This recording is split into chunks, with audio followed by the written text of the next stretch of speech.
और direction of resultant vector कैसे निकालते हैं, राइट हैंड थंब रूल, उसको भी डिस्कस किया था हमने। और कुछ डॉट प्रोडक्ट से रिलेटेड जो रिजल्टेंट वेक्टर आ रहा था उससे रिलेटेड कुछ इंपॉर्टेंट प्रॉपर्टीज या पॉइंट डिस्कस किए थे, वो हमने डिस्कस किए थे। और साथ में एक कंसेप्ट और डिस्कस किया था कि यदि adjacent sides of triangle given है in the form of vectors या फिर adjacent sides of parallelogram given है, then how to calculate area of the triangle and how to calculate area of the parallelogram using cross product, वो हमने discuss किया था। Cross product में ही continue करते हैं। अब हमें कैलकुलेट करना है cross product in terms of I cap, J cap and के कैप। तो नेक्स्ट हेडिंग है cross product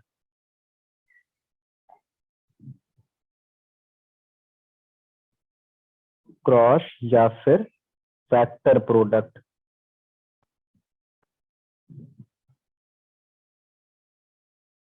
product in terms of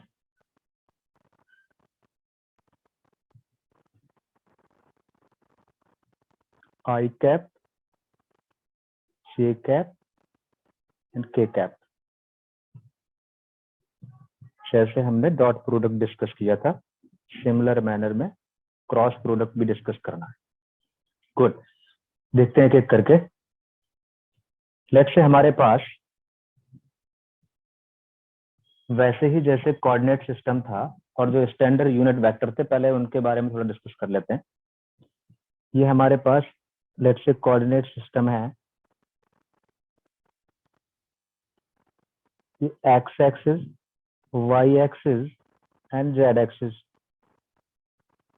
I cap is the unit vector along x-axis, j cap is the unit vector along y-axis, and k cap is the unit vector along z-axis. बाकी सारी चीजें हम discuss कर चुके थे कि I और I के बीच में कितना एंगल होगा, I और J के बीच में कितना एंगल होगा, वो इस कोऑर्डिनेट सिस्टम से हम इजिली देख सकते हैं। तो यहाँ पे जैसे हम बात करें, यदि हमारी बेसिक डेफिनेशन जो क्रॉस प्रोडक्ट का है वो A vector cross B vector is equal to A B sine theta into eta cap. अब यहां से हमें पता है जो एंगल बिटवीन वेक्टर होता है, एंगल बिटवीन वेक्टर की रेंज जो लाई करती है वो लाई करती है 0 डिग्री से 180 डिग्री। वो हम पहले डिस्कस कर चुके हैं बेसिक कंसेप्ट में, जब जहां पर एंगल बिटवीन वेक्टर हम लोगों ने डिस्कस किया था फर्स्ट लेक्चर में, ये हम डिस्कस कर चुके हैं। अब यहाँ पे यदि थीटा का वैल्यू 0 डिग्री है या फिर 180 डिग्री है, देन साइन थीटा का वैल्यू क्या रहेगा, 0 रहेगा, ये हमें पता है।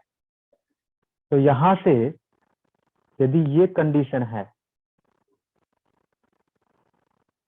तो फिर जो क्रॉस प्रोडक्ट है ए वेक्टर या cross B vector is equal to वो 0 मिलेगा और इसको बोलेंगे नल वेक्टर, नल या फिर 0 वेक्टर। 0 वेक्टर मतलब सिंपल से बात ये है कि वेक्टर क्वांटिटी से एज अ रिजल्ट, हमें जो बेसिक डेफिनेशन में डिस्कस किया था, तो as a result of cross product of two vector we get a vector quantity as a result when angle between vector A and B is 0 degree और 180 degree, then we will get a 0 vector और null vector. ये हमें पता है, ये चाहे basic definition में देख लो, साइन 0 का वैल्यू 0 और साइन 90 डिग्री का वैल्यू, साइन 180 डिग्री का वैल्यू भी क्या आएगा, 0 आएगा। अब कुछ इंपॉर्टेंट पॉइंट्स यहाँ से डिस्कस करें। जैसे हम बात करें आई कैप क्रॉस आई कैप, तो इसमें डेफिनेशन अप्लाई करें क्रॉस प्रोडक्ट का, तो फर्स्ट वेक्टर भी यूनिट वेक्टर है और सेकेंड वेक्टर भी क्या है बेटा, यूनिट वेक्टर है। तो यहां से फर्स्ट वेक्टर का मैग्नीट्यूड 1, सेकेंड वेक्टर का मैग्नीट्यूड 1 इनटू एंगल बिटवीन आई और आई क्या रहेगा, 0 डिग्री रहेगा तो साइन 0 डिग्री, मतलब यहाँ से हमें क्या मिलेगा, नल वेक्टर मिलेगा। क्या मिलेगा, नल वेक्टर। मतलब यहाँ से एक इंपॉर्टेंट प्रॉपर्टी निकल के आई, वो आपको याद रखना है। आई कैप क्रॉस आई कैप हो या फिर जे कैप क्रॉस जे कैप हो या फिर के कैप क्रॉस के कैप हो, के कैप क्रॉस के कैप, क्रॉस के कैप, या फिर minus I cap cross I cap हो, क्योंकि माइनस आई और आई के बीच में 180 डिग्री रहेगा एंगल। सिमिलरली माइनस जे क्रॉस जे माइनस के क्रॉस के, तो इन सब का वैल्यू क्या रहेगा, 0 रहेगा या नल वेक्टर रहेगा, 0। सिमिलरली यदि हम बात करें नेक्स्ट पॉइंट में आई क्रॉस जे की बात करें, ध्यान से देखना, अब यहाँ पर थोड़ा समझने की जरूरत है। आई क्रॉस जे, आई क्रॉस जे, तो आई क्रॉस जे क्रॉस प्रोडक्ट का डेफिनेशन अप्लाई करूं तो फर्स्ट वेक्टर का मैग्नीट्यूड 1, सेकेंड वेक्टर का magnitude 1 into sine of 90 degree रहेगा, क्योंकि आई और जे के बीच का एंगल कितना है बेटा, 90 डिग्री, और ईटा कैप, और साइन 90 का वैल्यू 1 होता है। तो सिंपली क्या बचेगा, यूनिट वेक्टर मिलेगा। मतलब दो यूनिट वेक्टर के क्रॉस प्रोडक्ट से यदि टू डिफरेंट यूनिट वेक्टर्स हैं और म्यूचुअली परपेंडिकुलर हैं, ऑर्थोगोनल यूनिट वेक्टर के क्रॉस प्रोडक्ट से हमें जो रिजल्टेंट वेक्टर मिलेगा वो क्या मिलेगा, यूनिट वेक्टर मिलेगा। तो यहाँ पर एक इंपॉर्टेंट पॉइंट निकल के आ गया, नोट, ध्यान रखना, if unit vectors are orthogonal, if unit vectors are orthogonal, then as a result we get unit vector,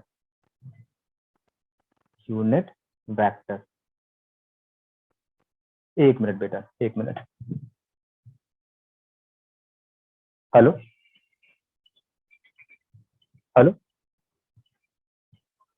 हाँ अभी, हेलो,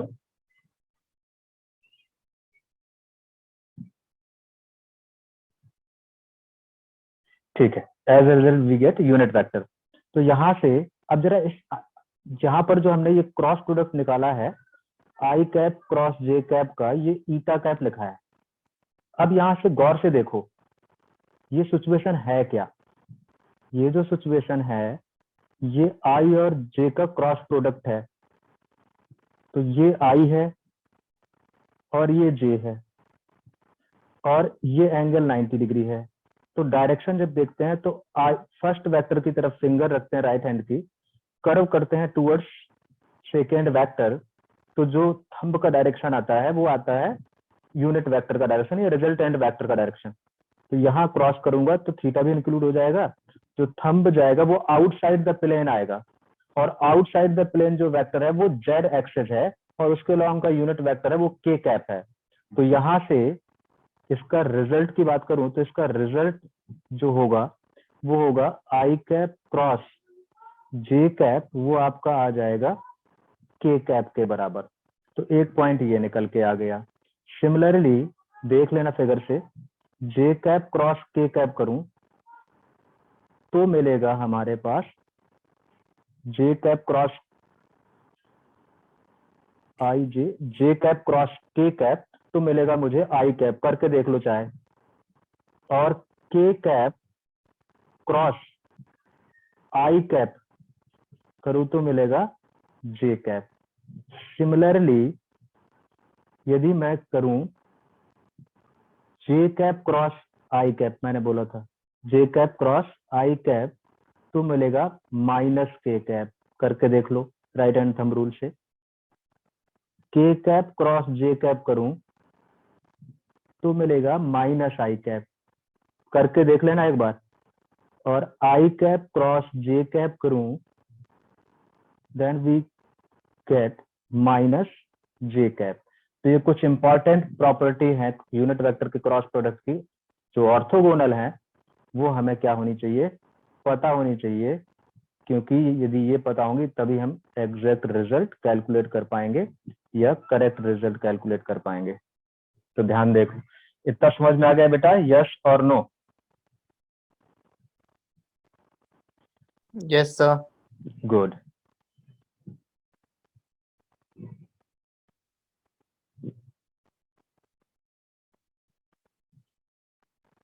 अब यहां से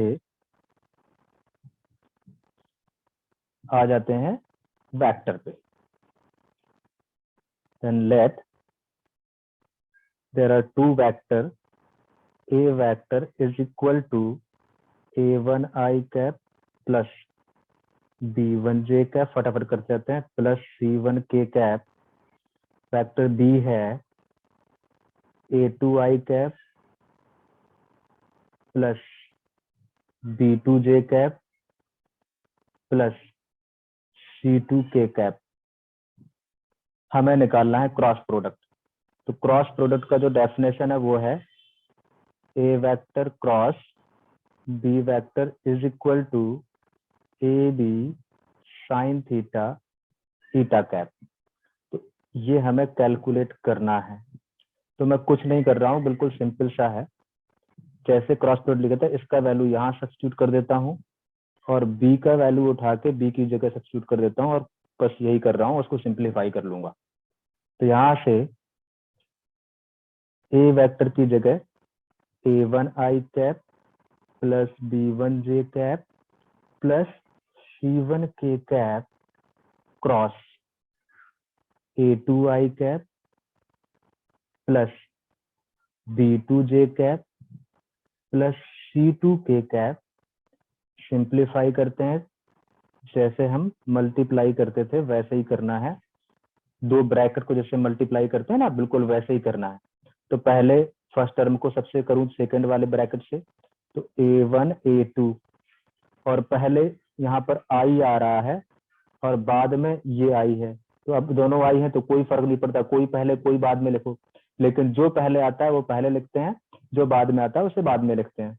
तो i cap cross i cap plus फिर दूसरे टर्म से तो a1 b2 और पहले i कैप है फिर बाद में j कैप प्लस ऑपरेटर आपको क्रॉस है a1 c2 i cap cross k cap. एक टर्म को कर लिया, दूसरे को करते हैं b1 a2 j cap cross i cap plus b1 b2 j cap cross j cap plus b1 c2 j cap cross k cap. फटाफट करते जाओ। Plus c1 a2 k cap cross i cap plus c1 b2 k cap cross j cap plus c1 c2 k cap cross k cap. अब जरा इसको simplify करके देखें, ध्यान से देखना। आई कैप क्रॉस आई कैप का वैल्यू कितना होगा, जल्दी बोलो। और जे कैप क्रॉस जे कैप का वैल्यू कितना होगा, और के कैप क्रॉस के कैप का वैल्यू कितना होगा, जल्दी बोलो। अभी डिस्कस किया था, अभी एक आइडेंटिटी डिस्कस करी थी।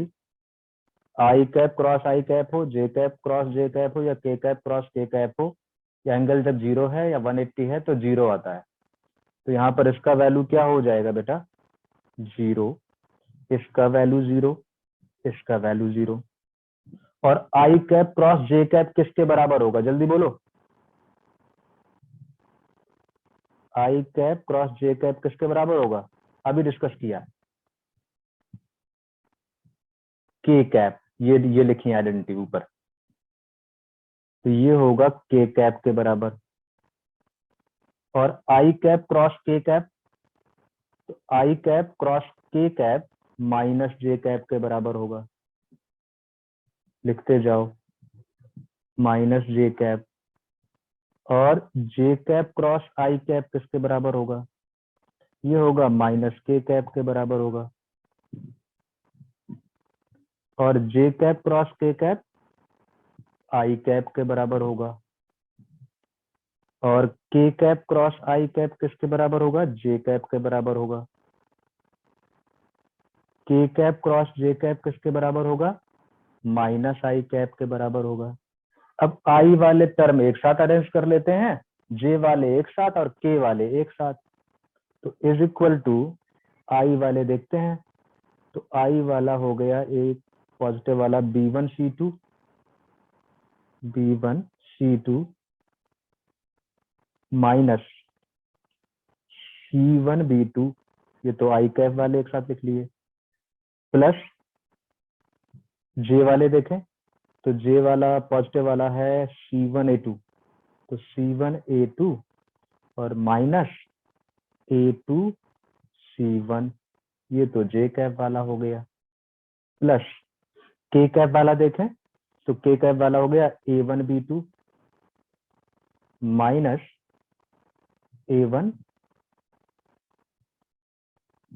A1B2, सॉरी A1A2, ये तो जीरो है, ये तो A2 ही है, सही है।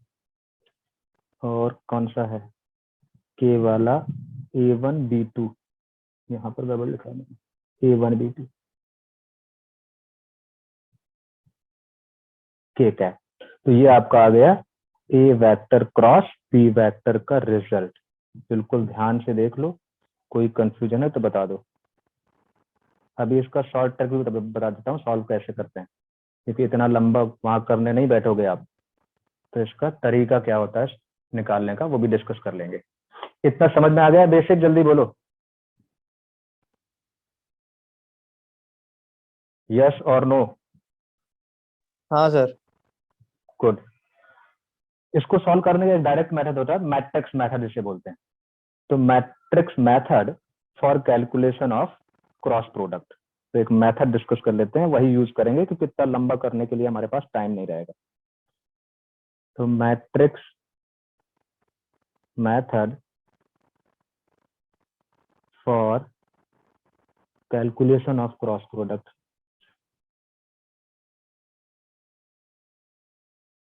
Calculation of cross product.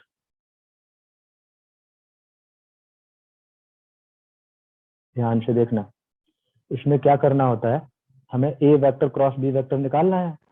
हमें निकालना है A vector cross B vector. तो क्या करते हैं, एक मैट्रिक्स बना लेते हैं। ध्यान से देख लो प्रोसेस। एक मैट्रिक्स बनाई और यहाँ पर लिख लेते हैं आई कैप, फिर यहाँ पर लिखेंगे जे कैप, और यहाँ पर लिख लेंगे के cap.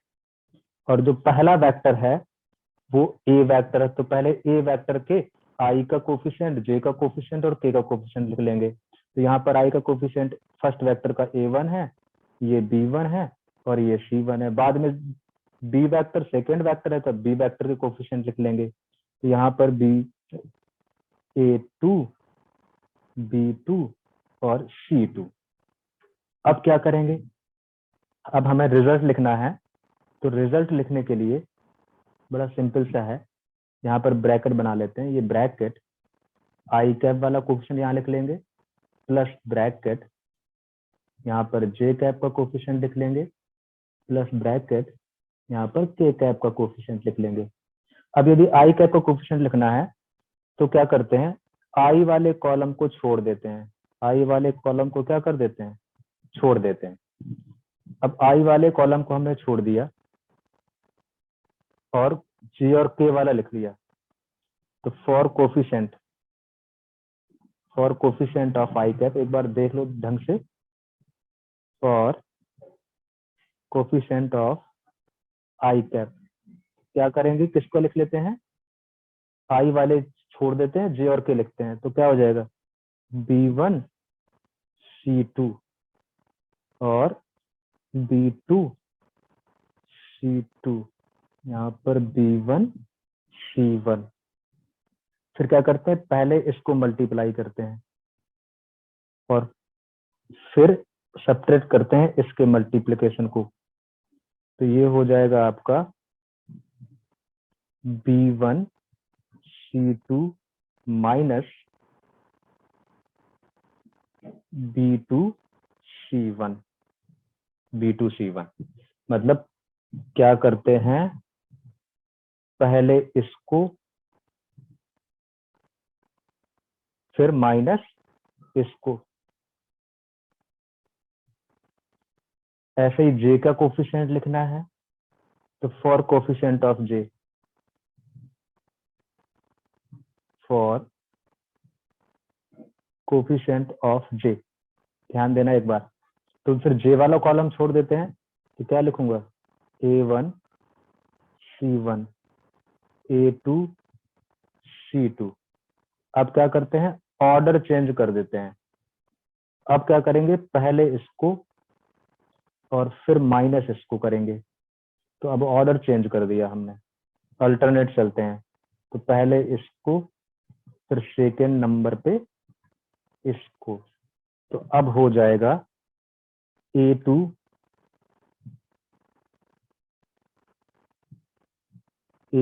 C1 minus A1 C2। ऐसे ही फॉर कोफिशिएंट ऑफ के कैप, तो के कैप वाला कॉलम छोड़ दिया, तो हो जाएगा A1 B1 A2 B2। फिर ऑर्डर वही पुराना वाला ऑर्डर आ जाएगा, तो पहले इसको फिर इसको, अल्टरनेट चलते हैं। तो पहले इसको फिर इसको। तो यहाँ पर आ जाएगा हमारे पास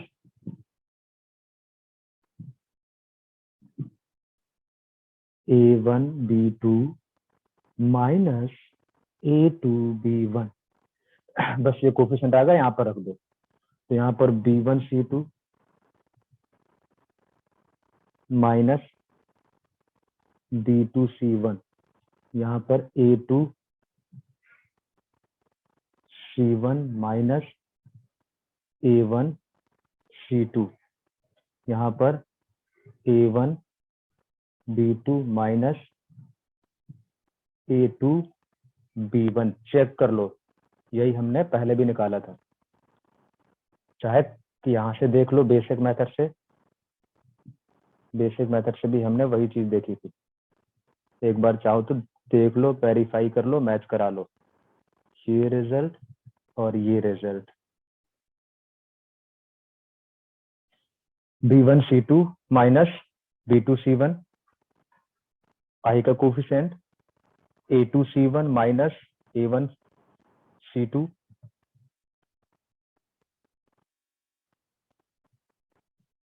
A2 C1।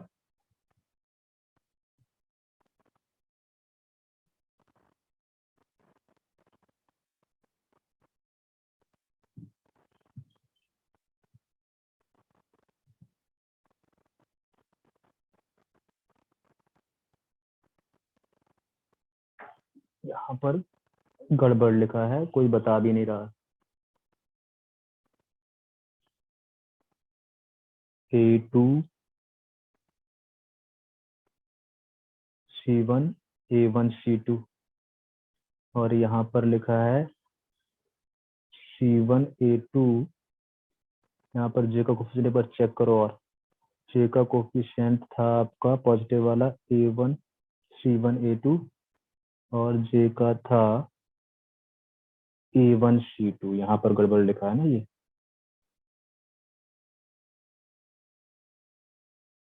A1 C2, check कर लो। और सबसे बड़ी गलती बात, तो आप लोग देखते रहते हो, दिमाग नहीं लगाते हो। गलती से मैं कुछ लिख भी जाऊं तब भी आपका ध्यान नहीं जाएगा।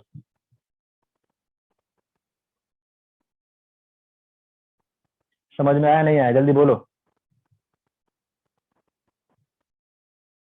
हाँ सर।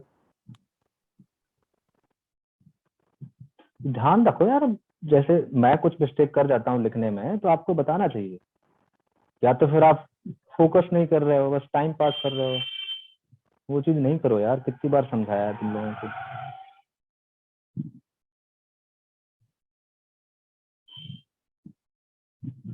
चलो कुछ एग्जाम्पल करते हैं।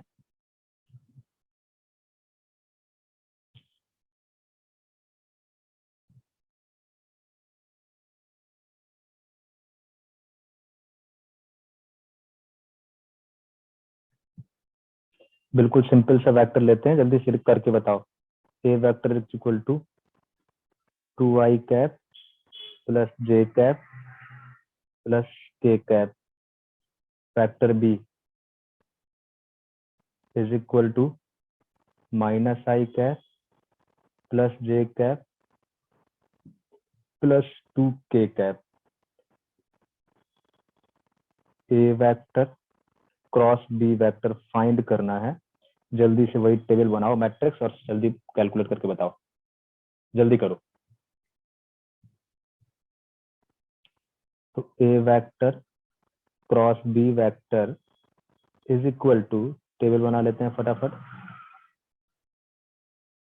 आई cap J cap K cap. पहला वेक्टर ए है तो पहले ए के कोफिशिएंट लिख लेते हैं।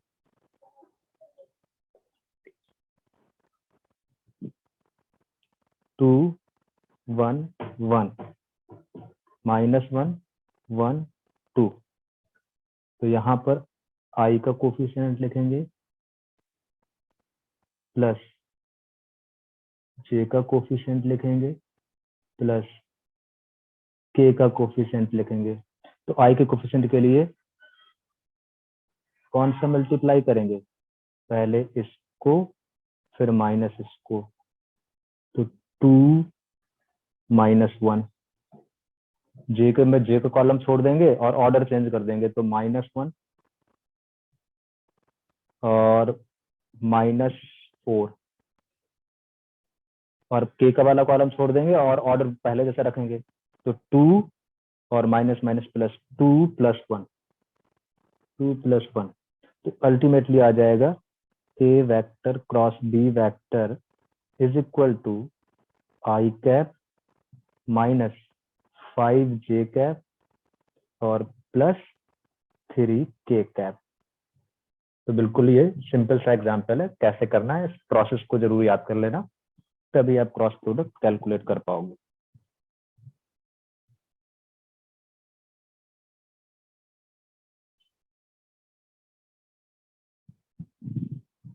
अब ये एक नया वेक्टर है, A vector cross B vector एक नया वेक्टर है।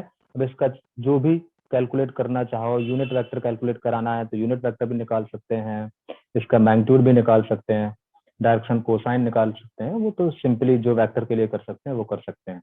यहाँ पर ये रिजल्टेंट वेक्टर आ गया ए वेक्टर क्रॉस बी वेक्टर का। तो ये चैप्टर लगभग लगभग क्या फिनिश हो गया है, ठीक है। और एक आध चीजें और हैं, बस छोटा छोटा सा Lami's theorem.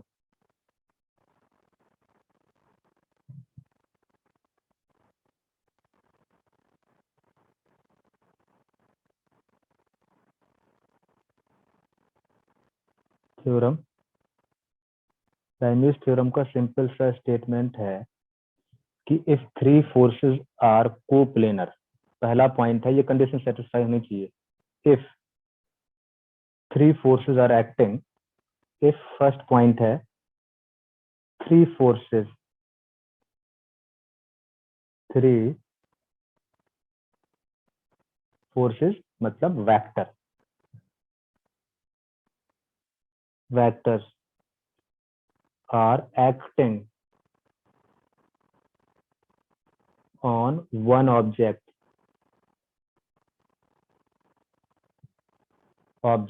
and all 3 are coplanar, and all 3 are coplanar, 3 are coplanar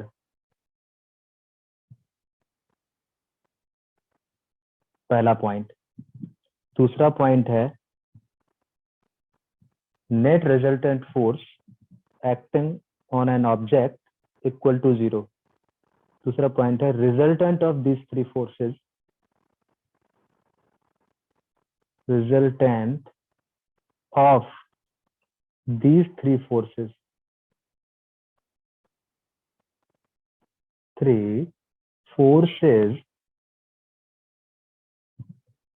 is equal to is 0। then यदि कंडीशन सेटिस्फाई करेंगी then क्या स्टेटमेंट है कि यदि तीन फोर्सेस हैं, एक फोर्स लेट से ये F1 है, एक फोर्स ये है F2 और एक फोर्स लेट से ये है F3 और F1 के अपोजिट वाला एंगल लेट से अल्फा है, F2 के अपोजिट वाला एंगल बीटा है और F3 के अपोजिट वाला एंगल गामा है। पहले स्टेटमेंट का मतलब तो ये था कि तीन फोर्सेस एक्ट हो रहे हैं और कोप्लेनर हैं। दूसरे का मतलब है कि नेट फोर्स क्या है, 0 है, तो F1 plus F2 plus F3 क्या होगा, 0 होगा। तो स्टेटमेंट है कि magnitude of force 1 divide by sine of opposite angle sine alpha is equal to F2 divide by sine of beta is equal to F3 sine of opposite angle मतलब sine gamma. ये identity क्या करेगी, हमेशा true करेगी। तो इस identity को हम क्या कर सकते हैं, यूज कर सकते हैं क्वेश्चन सॉल्विंग में। तो ध्यान देख लो, ये हमेशा यूज कर सकते हैं क्वेश्चन सॉल्विंग में। ये कुछ नहीं है, रिजॉल्व करके ही निकाला गया है, कुछ नहीं है, इसको आइडेंटिटी के फॉर्म में बना दिया गया है।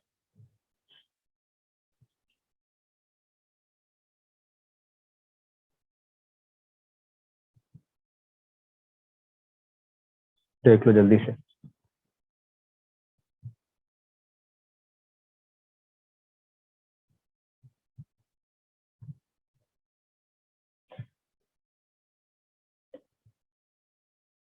याद रहेगा बेटा ये आइडेंटिटी, ये थ्योरम? हाँ सर। ठीक है। अब एक पॉइंट और है जो जनरली स्टैंडर्ड रिजल्ट है, जो आप याद कर लो क्योंकि ये फ्रिक्वेंटली यूज होगा। यदि हमें ट्रायंगल गिवन है, ये ट्रायंगल है, ये क्या है, ट्रायंगल है, और ये साइड 4 है लेंथ और ये 3 है और ये 5 है और ये एंगल 90 डिग्री है। तो ये वाला जो एंगल, इन दो एंगल को मैं कंपेयर करूं तो ये जो एंगल होगा अल्फा और ये एंगल जो होगा बीटा। जरा ये बताओ अल्फा बड़ा होगा या बीटा बड़ा होगा?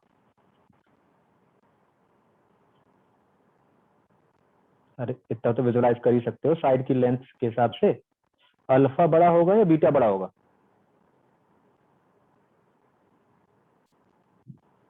बताओ।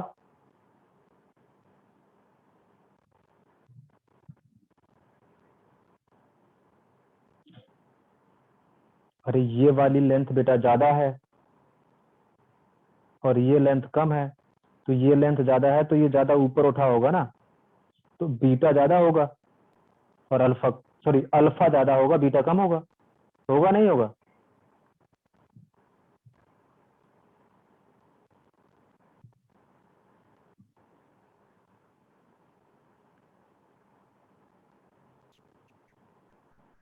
तो यहाँ पे alpha is greater than beta, तो ये जो अल्फा का वैल्यू होगा ये होगा आपका 37 डिग्री और बीटा का जो वैल्यू होगा वो होगा 53 डिग्री। याद कर लेना स्टैंडर्ड। तो यहां से साइन 37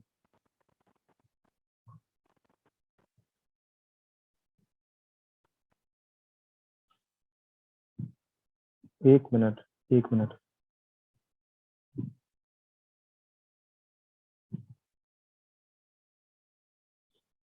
ये उल्टा बोल रहा हूँ। सब के सब बैठे रहो तुम लोग, कुछ बोलना मत। ये होगा 37, ये कम होगा और ये ज्यादा होगा 53 डिग्री। तो यहाँ से बीटा ज्यादा होगा और अल्फा कम होगा,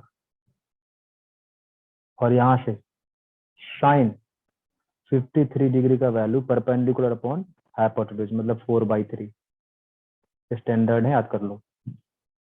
कॉस 53 कॉस 53 होगा साइन 53 और कॉस 53 3/5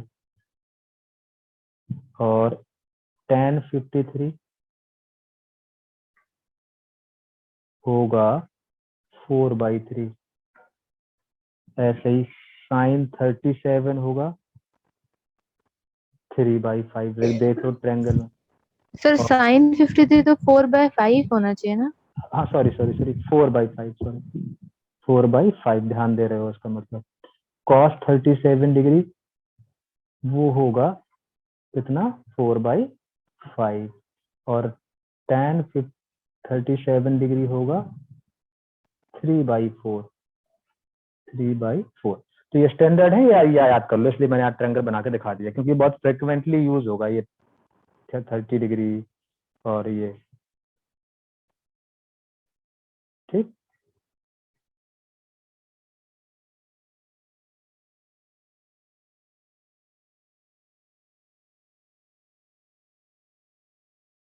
सोच लो फिर आगे। वेक्टर फिनिश है, जो मैंने असाइनमेंट भेजा है उसको कंप्लीट करो, फिर डिस्कशन उसका होगा। बाकी वेक्टर कंप्लीट जो आपके काम का है। बाकी तो मैथमेटिक्स में तो पूरा वेक्टर है, वो तो 3D वेक्टर भी उसमें 2D है, तो वो तो पूरा मैथमेटिक्स में स्टडी करोगे। फिजिक्स के हिसाब से it is more than enough.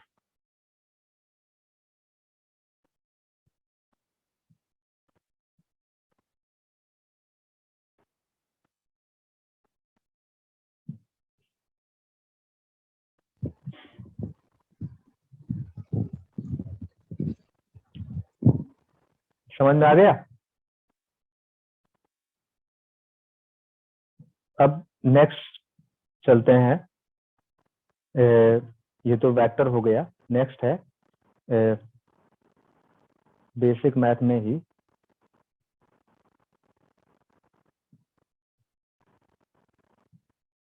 Basic geometry.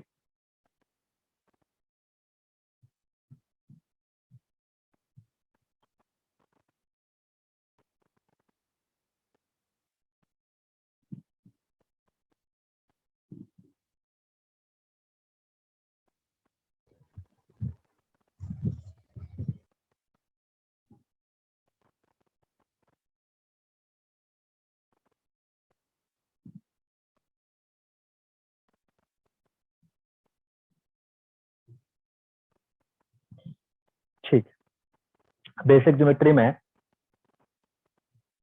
ज्यादा कुछ बताऊंगा नहीं, बिल्कुल पॉइंट के फॉर्म में बस डिस्कस चलते हैं। बाकी तो मैथमेटिक्स सब पढ़ना है, सिर्फ फिजिक्स पॉइंट ऑफ व्यू से। पहला पॉइंट, कुछ भी रिप्रेजेंट करना है तो they are a coordinate system. New chapter start कर दिया। ये एक्स एक्सिस है और ये वाई एक्सिस है, तो जो भी कुछ डिफाइन करते हैं वो सब पॉइंट के रिस्पेक्ट में करते हैं। ये ओरिजिन है। तो ये क्या है, कोई भी पोजीशन डिफाइन करना है x1, y1, सर तो ये क्या है, पोजीशन। पोजीशन या कोऑर्डिनेट। हेलो हेलो, सर, ये न्यू चैप्टर स्टार्ट कर दिया। हाँ, कहाँ थे तुम? कौन बोल रहा है? सर क्लास में हूँ सर, कट गया था, दोबारा ज्वाइन कर रहा हूँ। अच्छा, करो करो करो।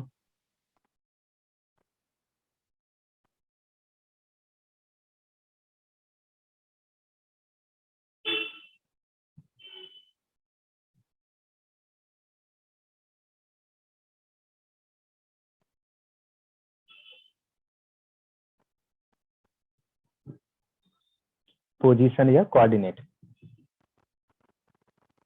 ठीक, अब यहाँ पे ऐसे ही सिमिलरली 3D, ये क्या है 2D, ऐसे ही 3D में भी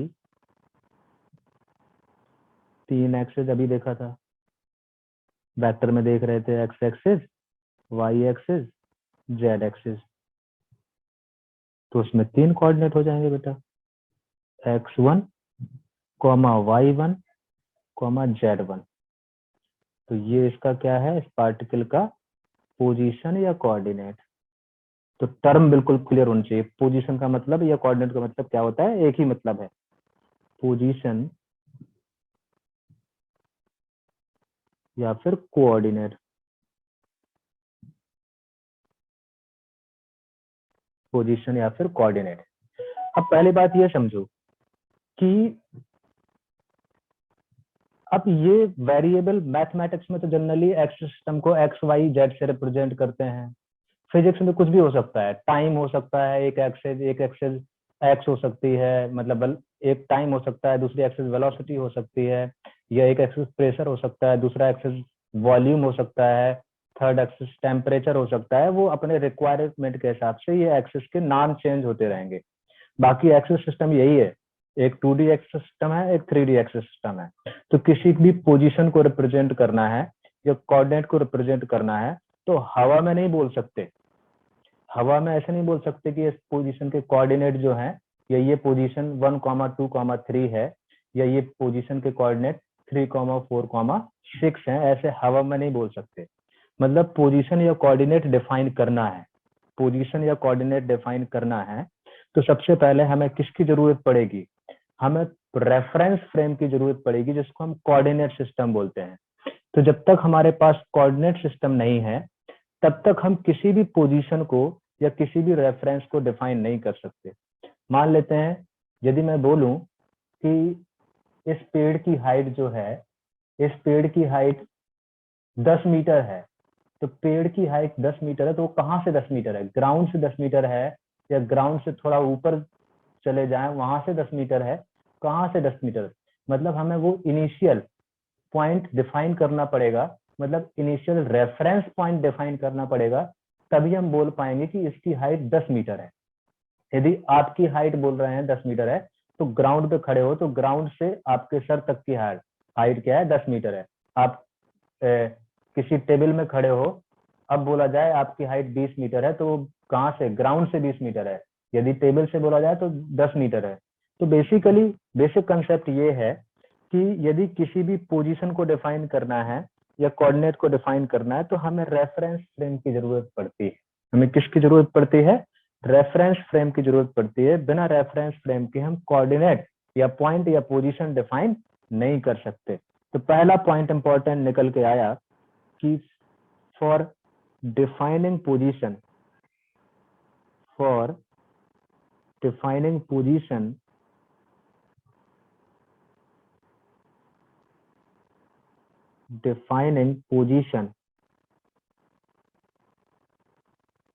या फिर coordinate, we need coordinate system।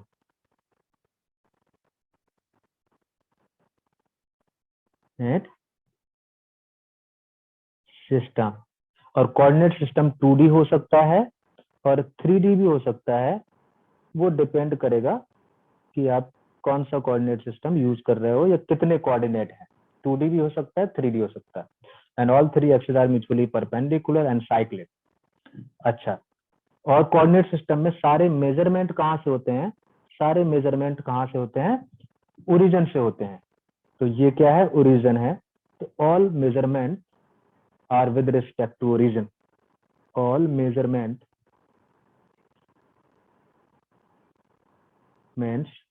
are with respect to origin। इसी को रेफरेंस पॉइंट बोलते हैं, इसी को रेफरेंस फ्रेम बोलते हैं। तो basically X Y Z coordinate system 3D की बात करें तो एक्स वाई जेड या कोऑर्डिनेट सिस्टम सिंपली बात करें, चाहे 2D हो या 3D हो, coordinate system are known as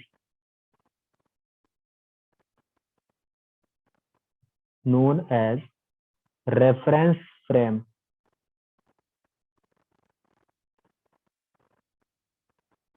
reference frame, तो सारे मेजरमेंट इस रेफरेंस फ्रेम के रिस्पेक्ट में होते हैं, ओरिजिन से होते हैं। जैसे मैं इस कोऑर्डिनेट की बात कर रहा था, x1, y1, z1, इसका मतलब x1 यूनिट x के अलोंग है ओरिजिन से, y1 unit along y axis from origin, z1 unit along z axis from origin. तब जाके हम उस पोजीशन को बता पाएंगे कि इस पार्टिकल का ये पोजीशन है। अच्छा, अब यदि हमारे पास ऐसी पॉइंट के फॉर्म में लिखते जाते हैं, अब कोऑर्डिनेट सिस्टम में कुछ इंपॉर्टेंट चीजें हैं, यदि हमें पहले भी डिस्कस कर चुके हैं। हमारे पास कोऑर्डिनेट सिस्टम है, ये 3D कोऑर्डिनेट सिस्टम है। जहां कंफ्यूजन हो बोल देना। एक तो तुम लोग इंटरेक्शन बहुत कम करते हो, एक्स वाई जेड।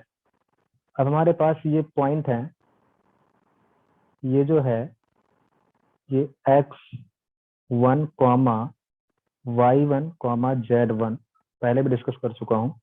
एक ये पोजीशन है x2, y2, z2।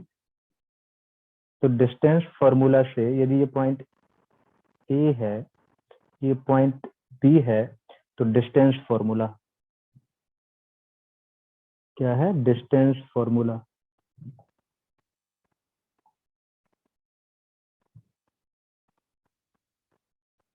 पहले भी देख चुके हैं, अभी भी देख लो एक बार और। AB इज इक्वल टू क्या होगा?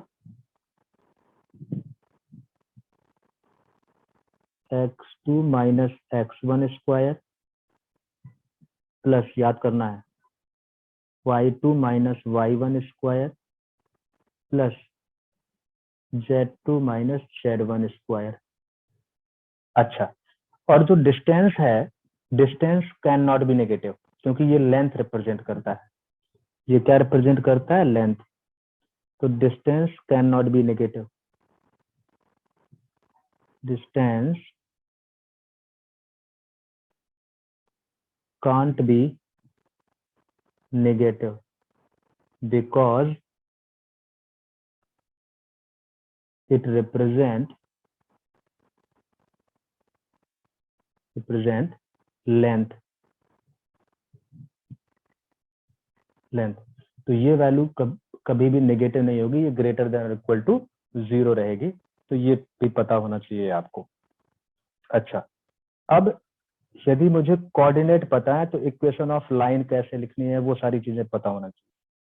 तो यदि हम बात करें, पहले बात तो कोई भी लाइन है, जैसे मान लें, नेक्स्ट पॉइंट पे आते हैं, ये कोऑर्डिनेट सिस्टम है 2D कोऑर्डिनेट सिस्टम। 3D भी हो सकता था, हमें 3D की जरूरत नहीं है लाइन वाइन में, हमें 2D काफी है हमारे लिए फिजिक्स में। ये x एक्सिस है, ये y एक्सिस है। तो कोई एक लाइन है, लेट्स से ये लाइन है, ये लाइन ऐसे भी हो सकती है, ऐसे भी हो सकती है। तो ये है एक लाइन, क्या है? लाइन। और जो हॉरिजॉन्टल एक्सिस से एंगल थीटा बना रही है, हॉरिजॉन्टल एक्सिस क्या है? थीटा। तो ये जो एंगल है with horizontal axis, angle with horizontal axis, ये है, ध्यान देना बिल्कुल ठीक से, angle made by line with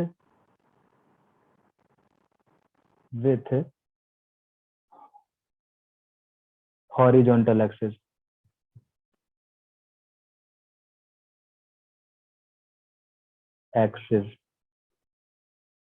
ठीक है, तो हॉरिजॉन्टल एक्सिस से जो एंगल बनता है, तो उससे हम एक चीज डिफाइन करते हैं, स्लोप।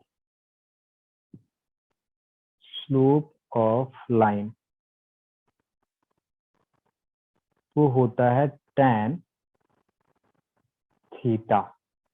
ये होता है स्लोप ऑफ लाइन।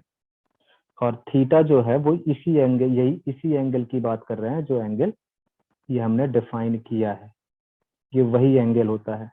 तो स्लोप ऑफ लाइन क्या होता है? tan थीटा, और theta is the angle made by line with horizontal axis. अच्छा, हमें पता है tan थीटा का जो वैल्यू है, tan थीटा का वैल्यू, tan जीरो का value zero, sorry tan zero का वैल्यू, थीटा 0 डिग्री है तो tan जीरो का वैल्यू कितना होगा? tan जीरो का वैल्यू क्या होगा? 0 डिग्री। ये पता है हमें। अच्छा, यदि थीटा 180 डिग्री है तब tan थीटा का वैल्यू कितना होता है बेटा? tan 180 डिग्री वो भी 0 के बराबर होता है। और यदि tan या थीटा 90 डिग्री है, ये चीजें पता होनी चाहिए विजुलाइज करने के लिए। tan 90 डिग्री का वैल्यू बेसिकली होता है टेंडिंग टू इनफिनिटी, या इसी को बोलते हैं नॉट डिफाइंड। नॉट डिफाइंड, तो ये बेसिक मैथमेटिक्स है बेटा। अब यदि थीटा का वैल्यू उसी थीटा की बात कर रहे हैं, थीटा का वैल्यू ये तो मैंने ये पर्टिकुलर एंगल के लिए तो डिफाइन कर दिया। अब थीटा का वैल्यू यदि 0 डिग्री से बड़ा है और 90 डिग्री से कम है, तो इस रेंज में जो tan थीटा का वैल्यू होता है, इस रेंज में चार्ट टेबल से देख लेना, इस रेंज में जो tan थीटा का वैल्यू होता है वो क्या होता है बेटा? पॉजिटिव होता है। क्या होता है? पॉजिटिव होता है। तो इस रेंज में स्लोप ऑफ लाइन, यदि इस रेंज में कोई थीटा है तो स्लोप ऑफ लाइन क्या रहेगा? स्लोप ऑफ लाइन या फिर tan थीटा ही रिप्रेजेंट करता है स्लोप, वो क्या रहेगा बेटा? वो रहेगा positive. Very good, very good. अच्छा, ये सब चीजें पता होनी चाहिए विजुलाइज करने के लिए बेटा। यदि थीटा का रेंज 90 डिग्री से बड़ा है और 180 डिग्री से छोटा है, तो इस रेंज में tan थीटा का जो वैल्यू होता है वो नेगेटिव होता है। तो इस रेंज में स्लोप ऑफ लाइन जो होगा, slope of line is equal to tan theta, वो क्या रहेगा? नेगेटिव रहेगा। ये चीजें आपको पता होनी चाहिए, क्योंकि किस लाइन का स्लोप पॉजिटिव है, किस लाइन का नेगेटिव है, वो सब चीजें आपको बिल्कुल क्लियर होनी चाहिए। Are you getting my point? जल्दी बोलो। Yes sir. गुड। अब जरा आगे बढ़ते हैं धीरे धीरे करके पॉइंट में। अब यदि हमें, तो ये तो डायरेक्टली थीटा गिवन है लाइन का, तो हम फिर स्लोप निकाल सकते हैं। लेकिन यदि कोऑर्डिनेट पता है, क्या पता है? कोऑर्डिनेट पता है, तब हम स्लोप कैसे निकालेंगे उसके बारे में जरा डिस्कस करते हैं। और इक्वेशन ऑफ लाइन वाइन क्या होगी, सारा चीजें डिस्कस करते हैं। तो यहां से ये आपका x एक्सिस है और ये y एक्सिस है, और हमारे पास एक पॉइंट गिवन है, एक कोऑर्डिनेट गिवन है x1, y1, और एक पॉइंट गिवन है x2, y2। ध्यान से देखना, मैथमेटिक्स में तो पढ़ोगे, लेकिन सीख जाओ पहले, कोऑर्डिनेट पढ़ने से पहले तो बेटर है, पढ़ चुके हो तब भी, और अच्छा रिवीजन हो जाएगा। तो यहाँ से x1, y1 and x2, y2 there are two coordinate. अब इसका स्लोप चाहिए, तो स्लोप का मतलब दो पॉइंट को ज्वाइन करने वाला हमेशा एक, यदि दो पॉइंट गिवन है तो उनको ज्वाइन करने वाली एक लाइन बनेगी हमेशा। ठीक है, तो दो पॉइंट से हम यदि लाइन ड्रॉ करनी है तो दो पॉइंट को ज्वाइन करने वाली एक यूनिक लाइन होगी। एक पॉइंट से तो इनफाइनाइट लाइन पास कर सकती है, बट यदि 2 पॉइंट से हमें लाइन ड्रॉ करनी है, उन 2 पॉइंट भी इंक्लूड होने चाहिए, तो वो एक यूनिक लाइन होगी, उसमें फिर और कोई पॉसिबिलिटी नहीं है। तो इसकी एक यूनिक इक्वेशन ऑफ लाइन होगी। तो यूनिक इक्वेशन ऑफ लाइन होगी तो उसका यूनिक स्लोप भी होगा, मतलब एक स्लोप होगा, कोई डिफरेंट स्लोप नहीं हो सकता।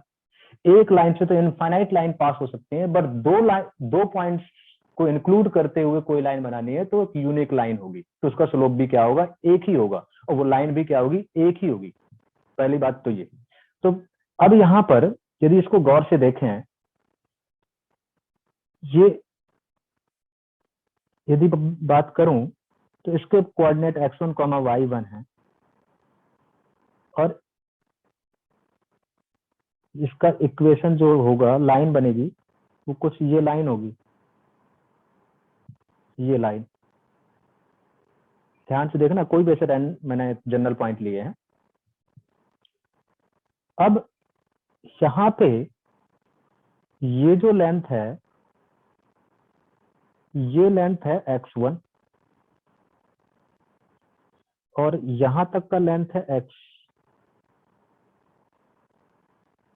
इतनी बात समझ में आ रही है भाई? किसी भी कोऑर्डिनेट को रिप्रेजेंट करना है तो इसका पहले वाले पॉइंट का जो कोऑर्डिनेट है, ये पॉइंट 1 है और ये पॉइंट 2 है, तो पहले वाले के कोऑर्डिनेट x1, y1 है, तो मतलब पहले वाला coordinate x1 length along x axis होगा। ऐसे ही दूसरा वाला पॉइंट x के अलोंग कितना लेंथ होगा, x2 होगा। ऐसे ही हम बात करें इस y के अलोंग वाले की, तो ये लेंथ पहले पॉइंट का ये लेंथ होगा, ये तो y1 के बराबर होगा बेटा, और यहां से ये तो यहां तक का हो गया, और ये जो लेंथ होगा ये y2 होगा, ये y2 होगा। अब यदि मैं यहां पर इसकी बात करूं, ये तो ये जो लेंथ होगा ये होगा y2 माइनस y1, ठीक। ये जो लेंथ होगा ये होगा x2 माइनस x1। कोई रॉकेट साइंस नहीं है, बड़े आसानी से विजुलाइज कर सकते हो। अब इस लाइन का जो हॉरिजॉन्टल से एंगल बनाएगा वो ये थीटा होगा, वही एंगल ये वाला होगा, हॉरिजॉन्टल से बनाएगा थीटा। और tan थीटा स्लोप क्या होता है, स्लोप होता है बेटा tan थीटा। स्लोप क्या होता है किसी लाइन का, मैंने बताया था, अभी डिफाइन कर चुके हैं। स्लोप जो होता है वो होता है tan थीटा, और tan थीटा होता है ट्रायंगल में परपेंडिकुलर अपॉन बेस। तो ये ट्रायंगल देख लो, जो ट्रायंगल बना हुआ है, तो परपेंडिकुलर क्या हो जाएगा, y2 माइनस y1 और divide by x2 minus x1। मतलब कहने का, यदि 2 पॉइंट पता है किसी लाइन के, तो हम स्लोप क्या निकाल सकते हैं, y2 minus y1, y coordinate का difference divide by x coordinate का difference, that will be equal to the slope of line. अच्छा, अब यदि स्लोप ऑफ लाइन पता है तो हम इक्वेशन ऑफ लाइन भी लिख सकते हैं। स्लोप ऑफ लाइन के बारे में बात कर ली हमने, तो इक्वेशन ऑफ लाइन के बारे में भी बात कर लेते हैं। इक्वेशन ऑफ लाइन, अब स्लोप पता है तो इक्वेशन भी बड़ी आसानी से निकाल सकते हैं कि यहां पर कोई एक जनरल पॉइंट ले लें, कोई एक जनरल पॉइंट जिसके कोऑर्डिनेट मैं लिख लेता हूं x, y, x, y, कोई जनरल पॉइंट कहीं भी ले सकते हो इस लाइन में, चाहे बीच में 1 और 2 के बीच में ले लो, ये 2 के बाहर ले लो, या इधर 1 के साइड ले लो, जहां मर्जी है वहां ले लो। तो इक्वेशन ऑफ लाइन, तो इक्वेशन ऑफ लाइन का फंडा क्या है, फंडा ये है कि 1 और ये जनरल पॉइंट जो लिया है मैंने, ये तो पॉइंट 1 है आपका, ये पॉइंट 2 है आपका, और ये जनरल पॉइंट है। तो जनरल पॉइंट के हिसाब से मैं स्लोप लिखूं तो जनरल पॉइंट के हिसाब से स्लोप क्या होगा, y माइनस y1, क्या होगा, y minus y1 divide by x minus x1 is equal to वो किसके, इस लाइन के स्लोप के बराबर होगा, तो उसको मैं क्या कर सकता हूँ, tan थीटा कर सकता हूँ। क्या कर सकता हूँ, tan theta is equal to y2 minus y1 divide by x2 minus x1। तो यहां से सिंप्लीफाई करूं, इसको सिंप्लीफाई कर लेते हूँ, बाकी y की वैल्यू हम बाद में लिख लेंगे। इसको सिंप्लीफाई करूं तो ये हो जाएगा y minus y1 is equal to x minus x1 into tan theta. तो यहां से y minus y1 is equal to x tan theta minus x1 tan theta. तो यहां से y is equal to x tan theta minus x1 tan theta plus y1। अब वो simplification और कुछ नहीं है, तो y is equal to x tan theta आपका था y2 minus y1 divide by, ऐसे भी छोड़ सकता था मैं, x2 माइनस x1 माइनस, इसको लिख सकता हूँ y1 plus x1 y2 minus y1 divide by x2 minus x1। ये तो बेसिकली ये एक पूरा कांस्टेंट है, यहाँ पर सब नंबर हैं y1 x1 और x y वेरिएबल है। तो इसको स्टैंडर्ड फॉर्म में लिख लूं तो स्टैंडर्ड फॉर्म क्या हो जाएगा, y is equal to m x minus c minus, एक काम करता हूँ, ये माइनस लिया था यहाँ पर प्लस कर देता हूँ, यहाँ पर प्लस कर दूं तो ये माइनस हो जाएगा, यहाँ प्लस कर दूं तो ये प्लस हो जाएगा और ये माइनस हो जाएगा। इसको मैं दोबारा से लिख देता हूँ, तो ये हो जाएगा आपका y1 माइनस ये, और ये क्या रहेगा प्लस, तो प्लस सी। तो ये स्टैंडर्ड फॉर्म ऑफ लाइन है, तो standard form of line m यहाँ पर वही है, स्लोप। स्लोप सोच लो, लाइन समझ में आया नहीं आया, कैसे लिखेंगे। और लाइन का मतलब क्या है कि वेरिएबल एक्स वाई प्लेन में लाइन है, तो एक्स वाई वेरिएबल के फॉर्म में इक्वेशन आनी चाहिए, ये मतलब हुआ। स्लोप का मतलब क्लियर है, सौम्या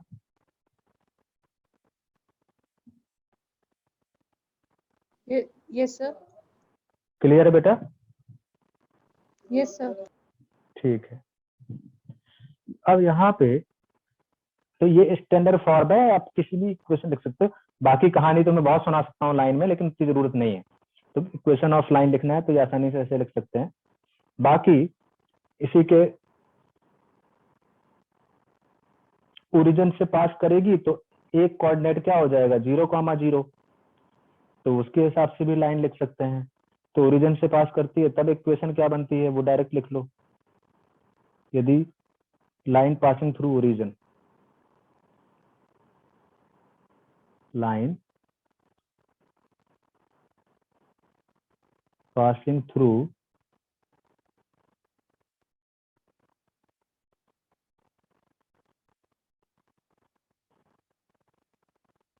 ओरिजिन, तो उसमें एक कोऑर्डिनेट क्या होगा 0, तो क्या हो जाएगा y is equal to m x, उसमें c का वैल्यू क्या रहेगा 0। इंटरसेप्ट फॉर ये कब है, जब कहाँ से पास हो रही है, ओरिजिन से पास हो रही है। ये x एक्सिस है, ये y एक्सिस है और ओरिजिन से लाइन पास हो रही है, तब ऐसे ही एक इंटरसेप्ट फॉर्म होती है। वो भी आप निकाल सकते हो। बाकी बेसिक फंडामेंटल यहीं से आता है, स्लोप से, कहानी से, इस कहानी से सारा कंसेप्ट इसी कहानी में छुपा हुआ है। बस यदि ये एक्स एक्सिस है, ये वाई एक्सिस है और एक लाइन ये है, ये लाइन है, तो इसके यदि ये लेंथ आपका बी है और ये लेंथ ए है और ये लेंथ बी है, तो भैया इसका लेंथ पता है तो इसके कोऑर्डिनेट भी तो पता होंगे। इसके कोऑर्डिनेट होंगे 0, बी, और इसके कोऑर्डिनेट भी तो पता होंगे बेटा। इसका कोऑर्डिनेट होगा a, 0। अब जब दो कोऑर्डिनेट पता है तो स्लोप भी लिख सकते हैं। स्लोप लिख सकते हैं तो इक्वेशन कैसे लिखते हैं वो मैं समझा ही चुका हूँ। तो इसका इक्वेशन आता है x/a plus y/b is equal to 1। तो आप डायरेक्टली याद कर सकते हो, आती वहीं से है जो पहले कंसेप्ट डिस्कस किया है। वो सब स्लोप व्लोप निकालो और कोई जनरल पॉइंट मानो, दोनों का स्लोप इक्वेट करो और जब सॉल्व करोगे तो यही एक्सप्रेशन आ जाएगा। तो इसको बोलते हैं intercept of the line, intercept form of the line. तो पहले बताओ, स्लोप का मतलब समझ में आया, लाइन का मतलब समझ में आया, कोऑर्डिनेट सिस्टम की जरूरत क्यों पड़ी उसका समझ में आया? यस और नो? Yes, sir. अच्छा, फिजिक्स में पता कैसे यूज होगा? फिजिक्स में यूज ऐसे होगा, जैसे एग्जाम्पल की बात करूं मैं, ठीक है ना। एग्जाम्पल बोलूं तो ऐसे समझो कि एक एग्जाम्पल देखें तो फिजिक्स में कैसे यूज करेंगे इसको। फिजिक्स में बोलेगा कि एक पार्टिकल है, ठीक है, और eight t is equal to 1 second velocity of particle, 1 second velocity, वो कैसा भी क्वेश्चन फ्रेम कर सकता है, आपको बस लॉजिक समझना है। At t equal to 1 second velocity of particle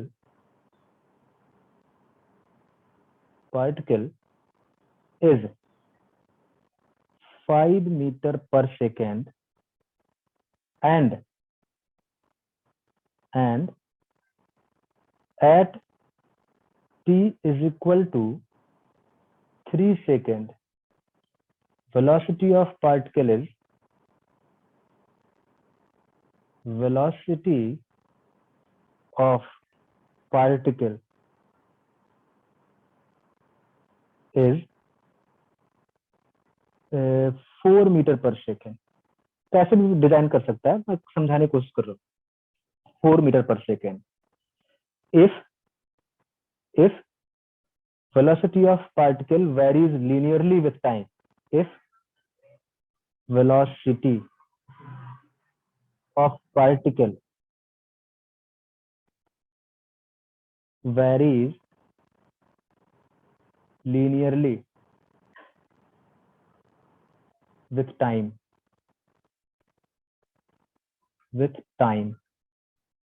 then find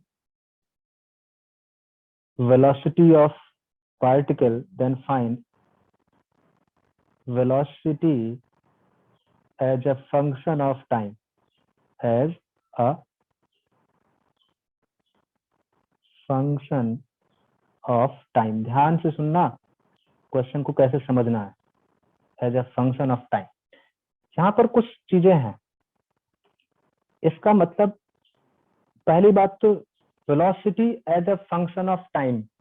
velocity as a function of time का मतलब हुआ कि यहाँ पर दो चीजें हैं, एक तो वेलोसिटी है, एक क्या है, वेलोसिटी है, और दूसरी चीज टाइम है। दूसरी चीज क्या है, टाइम है।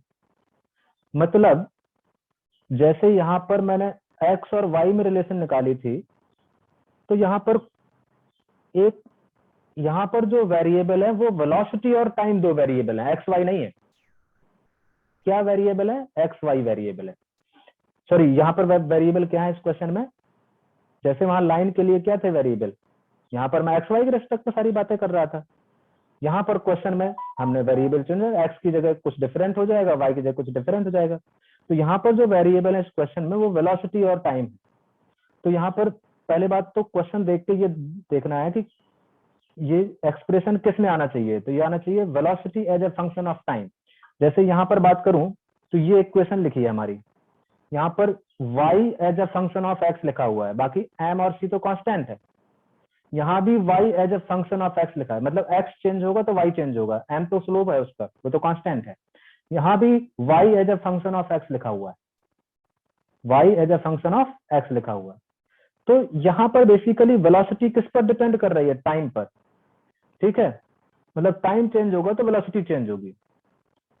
तो वेलोसिटी जो है, ठीक है, तो वेलोसिटी तो हॉरिजॉन्टल में क्या आएगा, इंडिपेंडेंट वेरिएबल, मतलब ये वेरिएबल जो हुआ, वेलोसिटी किस पर डिपेंड कर रही है, टाइम पर डिपेंड कर रही है। तो ये जो है डिपेंडेंट वेरिएबल है, ये क्या है भाई, टाइम में तो आपका कोई कंट्रोल है नहीं ना, टाइम तो कंटिन्यूसली चेंज हो रहा है ना, तो टाइम तो चेंज होना ही होना है, और टाइम चेंज होगा तो वेलोसिटी भी चेंज होगी ही होगी। मतलब ये क्या है, डिपेंडेंट वेरिएबल।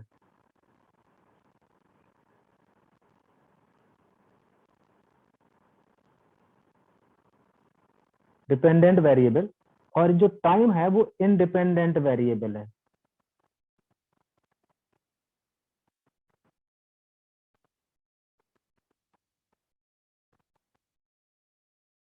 इंडिपेंडेंट वेरिएबल है।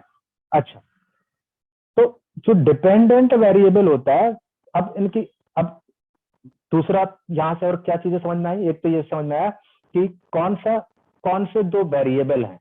तो एक तो वेरिएबल हमारे पास समझ में आया, क्योंकि एक तो वेलोसिटी है और दूसरा टाइम है, दूसरा क्या है, टाइम है, दो वेरिएबल ये है।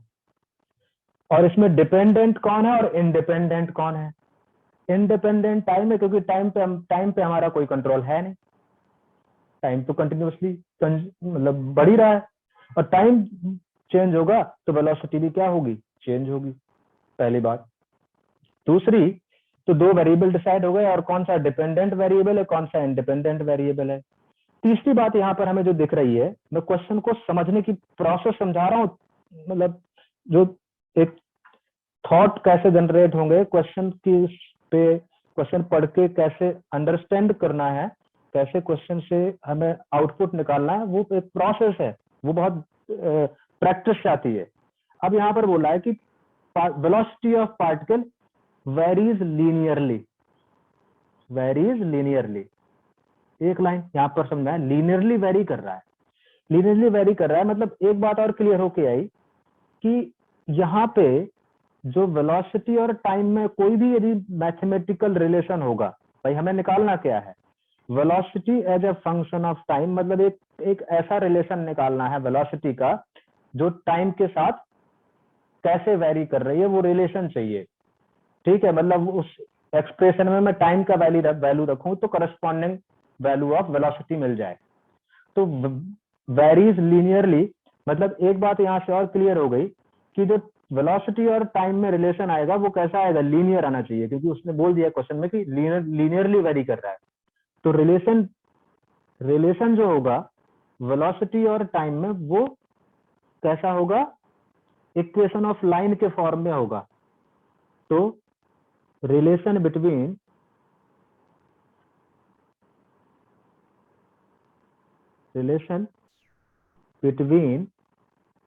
velocity and time will be linear.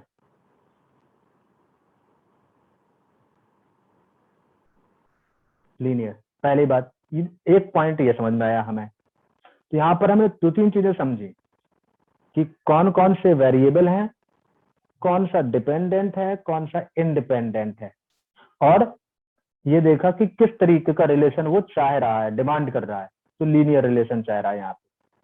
तो अब यहाँ पे एक चीज और है कि जो एक्सिस सिस्टम, जैसे वहां पर एक्स वाई मान रहे थे, यहाँ पर एक्सिस सिस्टम वेलोसिटी और टाइम में होगा, क्योंकि ये दो वेरिएबल है, यहाँ पर एक्स वाई थोड़ा ना है, यहाँ पर वेलोसिटी और टाइम है। तो टाइम जो है वो हॉरिजॉन्टल एक्सिस में और वेलोसिटी जो लेंगे वो वर्टिकल एक्सिस में। अब ऐसा क्यों किया? ये भी एक कन्वेंशन है कि जो हॉरिजॉन्टल एक्सिस में वेरिएबल रखते हैं वो इंडिपेंडेंट वेरिएबल रखते हैं, और जो डिपेंडेंट वेरिएबल होता है वो वर्टिकल एक्सिस में मानते हैं। ये हमारा कन्वेंशन है। तो यहाँ पर ये कौन सा हॉरिजॉन्टल में कौन सा वेरिएबल? इंडिपेंडेंट वेरिएबल, डेंट वेरिएबल, और इसमें डिपेंडेंट वेरिएबल।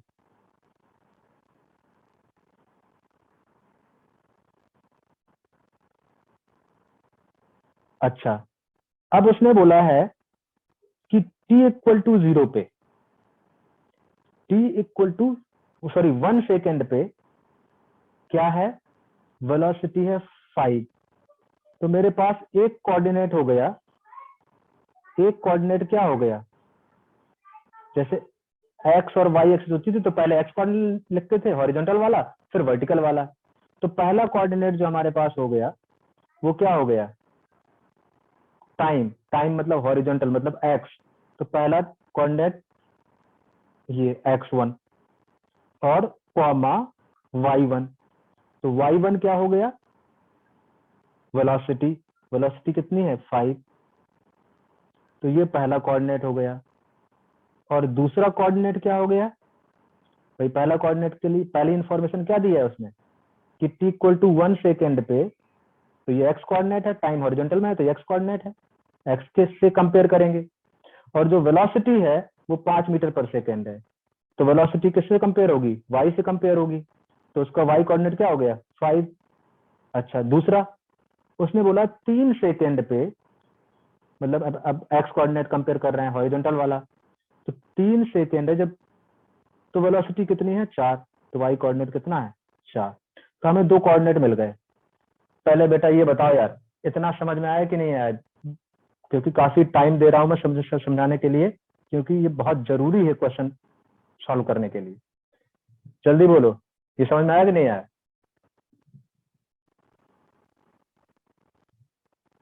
यस और नो? Yes sir. अच्छा, Yes, sir. Good good good. अब मेरे पास 2 कोऑर्डिनेट मिल गए, तो क्या इनका स्लोप वगैरह, अब इनकी इक्वेशन लिखनी है। तो एक जो जनरल कोऑर्डिनेट होगा वो जनरल कोऑर्डिनेट क्या होगा? t कॉमा v, जैसे x कॉमा y होता था। यहाँ पर हॉरिजॉन्टल एक्सिस क्या है? टाइम, और वर्टिकल एक्सिस क्या है? वेलोसिटी। तो यहाँ पर इक्वेशन लिखूं तो बेसिकली स्लोप मतलब tan थीटा। tan थीटा क्या हो जाएगा? y2 minus y1। y2 minus मतलब v2 माइनस v1, और x2 माइनस x1 मतलब t2 minus t1।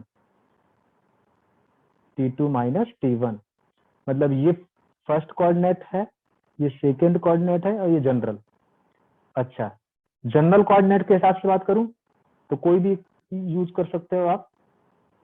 v minus 1, मैं कौन सा यूज कर रहा हूं? ये जनरल वाला, और 1 कोऑर्डिनेट को स्लोप लिख रहा हूं। और t माइनस 5 जनरल वाले से लिख लिया। आप ये वाला भी यूज कर सकते थे। यदि दूसरा वाला यूज करके लिखते तो क्या लिखते? v माइनस 4 लिखते, और क्या लिखते? t माइनस 3 लिखते, इससे स्लोप यदि लिखते, और स्लोप क्या रहेगा? सेम ही रहेगा।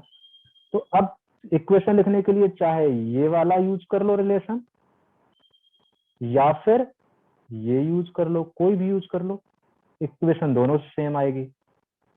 ठीक है, तो यहां से कोई भी यूज कर लो, मैं रेड वाला यूज कर रहा हूं जो रेड ब्रैकेट में है। तो v2 माइनस v1 क्या हो जाएगा? v2 है 4, और v1 कितना है? 5, और t2 कितना है? 3, t1 कितना है? 1, is equal to v minus 1 divide by t minus 5। Simplify कर लो बस, तो क्या हो जाएगा? 4 minus 5 minus 1 into t minus 5 into t minus 5 is equal to v minus 1 into 3 minus 1 2, तो ये minus t plus 5 is equal to 2v minus 2। तो यहाँ से v is equal to minus t plus 7 by 2, ये आ गया velocity as a function of time. तो यहाँ से टाइम का वैल्यू रखेंगे तो करस्पॉन्डिंग वेलोसिटी मिल जाएगी। और चाहो तो वेरीफाई कर लो, t इक्वल टू जब 1 सेकेंड है तो वेलोसिटी कितनी होनी चाहिए 5, तो t इक्वल टू 1 रख के देखो तो वेलोसिटी 5 आ रही है कि नहीं आ रही है? Sorry, t equal to 1 second पे वेलोसिटी 5। मैंने कुछ गड़बड़ कर दी है कैलकुलेशन में?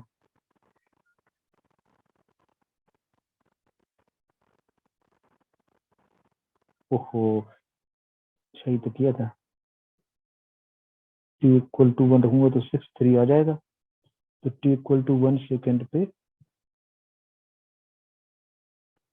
कैलकुलेशन चेक करो एक बार।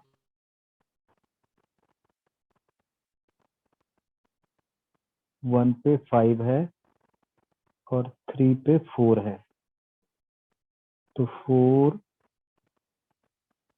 ओह हाँ ठीक है, 4 माइनस 5 और 3 minus 1 is equal to v,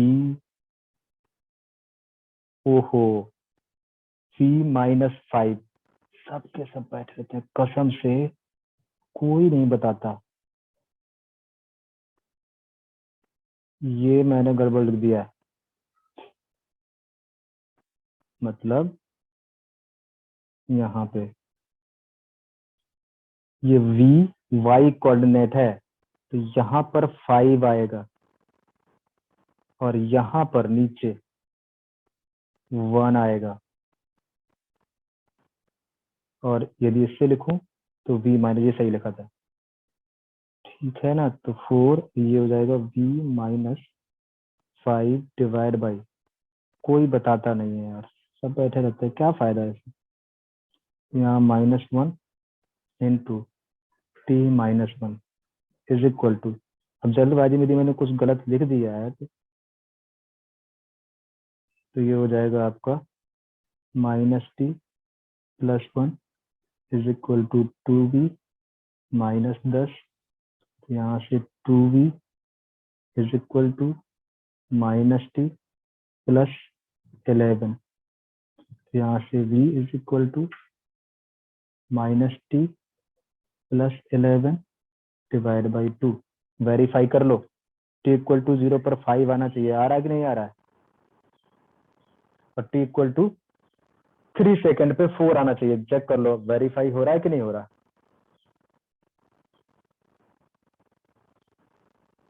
hello, yes sir. आवाज आ रही है?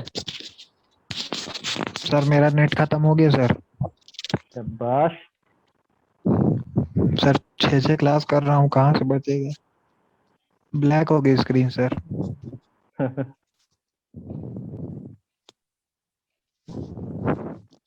तुम कौन बोल रहे हो?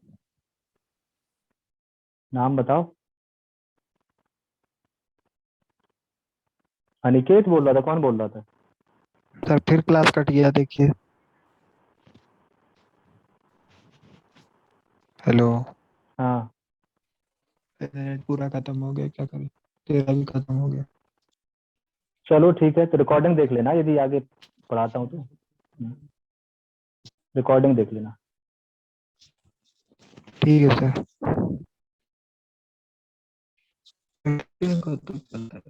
अच्छा, ये समझ में आया था ना जल्दी?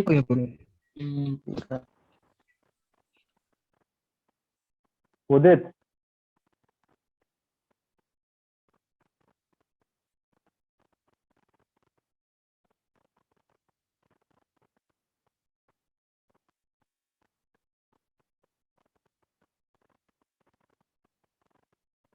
सौम्या, समझ में आया? राजश्री, Yes. Yes, sir. ठीक है, चलो। तो ये हमने डिस्कस किया, कंटिन्यू करते हैं इसी को। तो इक्वेशन ऑफ लाइन क्वेश्चन में कैसे हेल्प करेगा, ये हमें कैसे लिखना है जब फंक्शन ऑफ टाइम वगैरह, वो सारी चीजें क्लियर होना चाहिए। ठीक, तो एक काम करते हैं, यहीं पर स्टॉप करते हैं, इसके आगे फिर हम नेक्स्ट टाइम कंटिन्यू करेंगे, ठीक है ना। पढ़ के आना, और जो होमवर्क दिया है वो वेक्टर वाला उसको कंप्लीट करना। इसका होमवर्क अभी थोड़ा सा और हो जाए, फिर इसका होमवर्क दूंगा, ठीक है। और वेक्टर का टेस्ट एक ये इस वीक के बाद नेक्स्ट वीक, मतलब जो कमिंग वीक है उससे नेक्स्ट वीक में वेक्टर का टेस्ट होगा, कभी भी रख सकता हूँ वो, इसलिए बी प्रिपेयर, ठीक है। चलो, thank you. Yes sir. Okay.